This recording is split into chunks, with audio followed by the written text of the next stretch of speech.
Donc on a importé une image qui était mise par nos soins dans le dossier links. Si on a importé une image qui ne se trouve pas dans ce dossier, ce n'est pas un drame. Si l'image se trouve dans d'autres dossiers, sur quelque part, n'importe où, sur un disque dur interne ou externe, ça marche aussi. Elle s'importe. Et à la fin, quand vous avez fini de travailler sur le document, vous faites ce qu'on appelle un assemblage. C'est-à-dire que InDesign, vous lui demandez de faire un dossier dans lequel il met le document, avec un dossier links qui contient toutes les images utilisées par le document, avec un dossier fonte. Donc on peut demander à InDesign de faire ce qu'on appelle un dossier d'assemblage à la fin de notre travail pour tout rassembler. Donc vous voyez que c'est pas obligatoire pour que ça marche que les images, on les mette comme on l'a fait dans le dossier links. Elles peuvent venir de n'importe où. Mais après, ça pose problème si on ne rassemble pas tout à un certain moment. Et heureusement, InDesign est capable de le faire, tout rassembler par le menu fichier, assemblage. Fin de la parenthèse ici, je ne vais pas faire l'assemblage maintenant, c'était juste pour vous en parler. Ok, alors vous allez cliquer à côté, avec la flèche noire, vous cliquez à côté de tout. Aucun bloc n'est activé. Et on va aller chercher une autre image. Donc fichier importé ou commande D. Vous allez chercher l'image en noir et blanc. Étant donné qu'il n'y a aucun bloc qui est activé, InDesign ne sait pas où la mettre, évidemment.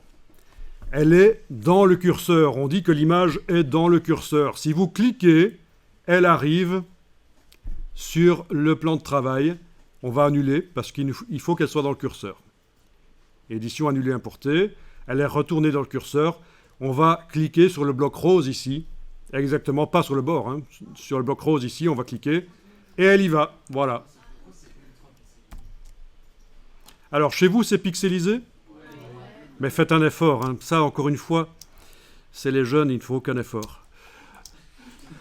Alors, voyons un peu ça. Est-ce que ça ressemble à ça chez vous ? Ouais. Alors, il se trouve apparemment que cette image, elle a, dans le fichier de l'image, elle a peut-être une résolution particulière indiquée qui fait que quand on l'amène dans InDesign, on se dit, tiens, voilà. Il faut savoir que InDesign ne vous montre pas en standard les images en haute définition. Vous devez le demander. Alors allez-y, allez dans le menu affichage. C'est juste l'affichage quand on travaille la mise en page, parce que l'exportation PDF marcherait. Si j'exporte le PDF ici, j'aurai une image nickel dans le PDF. Mais si je veux, pendant que je travaille dans InDesign, avoir une image nickel aussi, affichage, performance d'affichage, affichage de qualité supérieure. Et pour toutes les images du document, vous devriez avoir des images qui sont de meilleure qualité maintenant que vous zoomez dessus.